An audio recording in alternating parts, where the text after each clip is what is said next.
आज सवाल ये नहीं है कि कौन सी सरकार सही है और कौन सी गलत। असली सवाल ये है कि सवाल पूछने वाला हर बार गलत क्यों ठहरा दिया जाता है।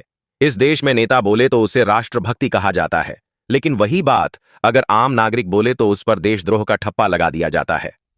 भीड़ अगर सड़कों पर इंसाफ करने उतरे तो उसे जनभावना का नाम दे दिया जाता है, लेकिन पीड़ित अगर कानून से न्याय मांगे तो उसे चुप रहने की सलाह मिलती है।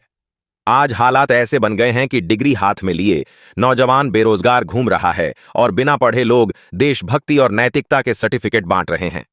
मंदिर, मस्जिद और चुनावी मंचों से देश चलाया जा रहा है, लेकिन स्कूल, अस्पताल और रोजगार पर सवाल उठाने वालों को समस्या मान लिया गया है। जब कानून ताकतवर के सामने झुक जाए और कमजोर के लिए लाठी बन जाए, जो बदा बुलडोजर इंसाफ से पहले चलने लगे और फाइलें सच्चाई के ऊपर रख दी जाएं, तब समझ लेना चाहिए कि यह किसी एक पार्टी की नहीं बल्कि पूरे सिस्टम की बीमारी है। आम आदमी आज सिर्फ इतना जानना चाहता है कि क्या संविधान सिर्फ किताबों में जिंदा है या जमीन पर भी उसकी कोई कीमत बची है।